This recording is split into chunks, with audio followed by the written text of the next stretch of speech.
Hey YouTube, another unboxing video. This is a new one. Well, I know what it is, but you don't. So I'll try and keep it as suspenseful as possible. I think the reason people like these sort of watch these sort of videos is just to sort of the A. What is it? And also the element: is it going to arrive? Is the neck going to be snapped, or is it going to be the right guitar? You haven't wondered? It's like I have bought things before. I don't think I've ever actually bought a guitar and I've been given the wrong one, but I've definitely bought pickups and other stuff. Nah, I'm kind of giving away my secrets a wee bit here, but this was on eBay, and sometimes even things say pick up only. It was from down in England somewhere. When they say pick up only, the reason is, well, it's, it's a hassle to post. Basically, you've got to go to the post office and all that nonsense. Also, you need to have a box. Now, a lot of the time, the reason people don't do it is because they don't have, how do you pack up a guitar if you don't have a guitar box? And where do you get a guitar box? And hassle, just put collection only. So what I've been worked out is, this might be an internet exclusive super idea, actually. Maybe I shouldn't be telling you. But if you're using, I use my Hermes, and they go by weight. So what I could do is I've been sending an empty box down. And then you put bubble wrap in it and tape in it and a return label. So I printed out this label, put the label to send it down, the return label. So all the guy had to do was get this delivered, open the box, wrap the guitar up, the bubble wrap and stuff like that, stick the new label on it and then drop it off at the local corner shop. And it worked out at 15 quid if I were to send it down, if I were to send it down, tend to get it back. So it's that kind of money, which actually just works out fine. And the good thing, because it's collection only, an awful lot of people don't bid on it. Yeah, so that's how sometimes you get really good. Oh, even added in a pillow of some description. and some lacy curtains. Wow. Yeah, this guy was funny. I was talking to him, sort of a bit of banter and stuff like that, and I was so I got a free pillow and some classy neck curtains in it. Sorry, can you tell what that is yet? Oh no, that was I don't want to be quoting Rolf Harris. That's not paper for the moment.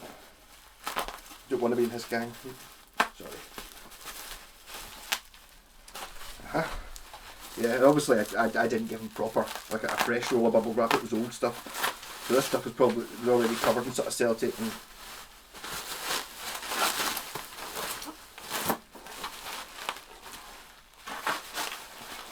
maybe trying to get a third use out of this particular bit of bubble wrap's not really worth it.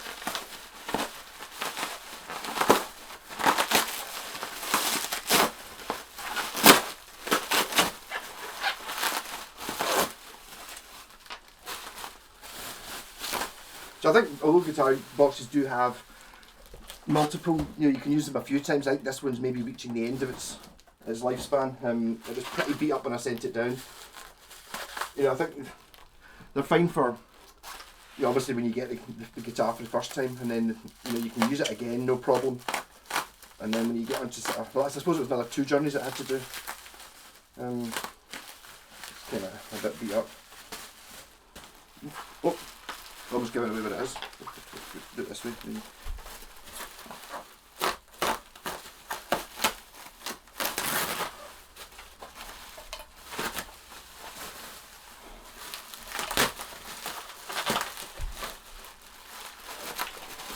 Yeah.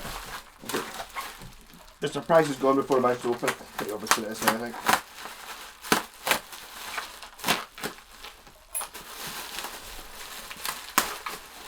This a Yamaha RGX A2, and yep, a wee bit of a scratch in the body. That's not going to be a problem. But it's got the original tuners, which I was after. These tuners are cool. They're not really different tuners. It's just the actual end pieces. You could replace the tuner, okay. It's just the end bits I would want. It's got the 2 special. Oh, I'm sure it had 2 knobs in the picture. One of them's obviously fallen off, but anyway, it had the original 2 knobs, and the one my one didn't had one knob, so I've now got two knobs, even if there isn't another one in the bag somewhere. But I'm pretty sure that it did have, so I'm pretty sure it's fallen out, or it'll be attached to that bubble wrap somewhere. It's not the end of the world. There it is. I just saw it. There you go. Yeah. So it's got the two original knobs, which look like washed out uselessness in this video there.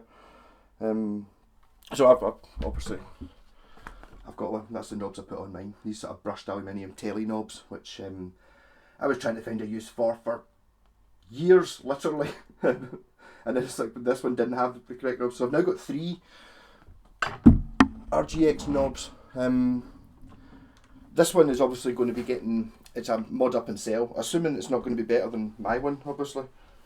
Or I'd maybe keep the one, I don't know, it's got no strings on it just now. I knew that anyway. But it's got the awesome bridge. These are the bits that it needed to have. The bridge, obviously, that's part of the guitar. It's got the string tubes. I see one of the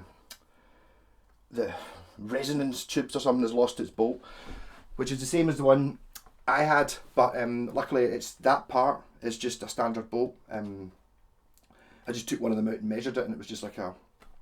Did I have to cut it to length with an angle grinder? I can't remember, but anyway, I bought like a pack of 5 of them for £1. So I've got one. I've got that part. A battery box. You can buy these parts direct from Yamaha, but the battery box that I put in that one was just one that I had, so I probably bought it from China for £1. And actually yesterday I actually got a double bonus super double opening. This arrived yesterday, and I think it's the battery box. But I think it's just a pretty much a generic looking thing. I think the lid's always snapping these. But that is pretty much going to be. You can turn up and now you've seen the guitar. It's not. It's almost identical. I think did it actually even line up? I would even go as far as to say that it is the identical battery box, and I think it was this one I got one from China for like £1.30, and then I found the same one from down in England somewhere for like £1.90 or £2 or something like that, and I just bought it so I had it when the guitar came, or so I would get it quicker. It's always a handy thing to have lying about anyway. So that's an easy thing to fix. That was a bit of a crack in the neck, which I knew about, but I might glue it. So I'd maybe keep this one just because. Oh, I don't know. It's actually maybe slightly better condition than mine. But I don't know what to check. If I've got I noticed it's got a battery in it, so I wonder if the battery's got any charge in it. Hey, so the blue light works, and the green light works. Hey, so the electrics work. So this one, that's just the standard wiring. It's like it's a 3-way rotary here, which if I put the knob on, it's actually much easier to turn, I would think. Oh, there's a wee grub screw in it, so I probably should put that on. Yeah, so you get the neck pickup, bridge pickup, both pickups, and what I've been doing with my one, which will be getting done to this one, which is kind of why I bought it, because I think this is a pure Supreme mod. So the only controls that are on it are, it's like which pickup and a volume control. Whereas you stick it into my one, I've got the same rotary thing, which gives you the bridge and the neck pickups. But the volume control is now push-pull, which when you pull it up, it splits these into single coils, and when you push it down, it turns on an orange light to tell you it's danger. Hot rail humbuckers. So I'll be doing something like that. I probably won't put an orange light in it, or put a different coloured LED, like a white one, a red one. Don't know. Anyway, so there you go. 10 minutes of getting a guitar in the post. So that'll be coming up for sale. I think I'll probably get quite a lot of money for it. Well, I'm hoping anyway. Just because I think the mod makes it such good, and I really like the guitar. I've been taking it into the studio, that one. And it's different enough. It looks a bit like a spaceship, but it just plays like a really nice guitar, and it's dead light. Actually, that was good on the postage. Actually, I think I got managed to send a parcel that was like £3 cheaper because I could put it below the 5 kilogram threshold, because I knew, because I could weigh my guitar. I knew that it was going to come in under that. Because normally guitars come in at just over the 5, so you're sitting there and it's like, if you get it wrong and they catch you, you have to pay like a £12 fee or something like that for getting the package wrong. So you're always better sort of on the safe side. But if you actually know, you know. Anyway, rock on.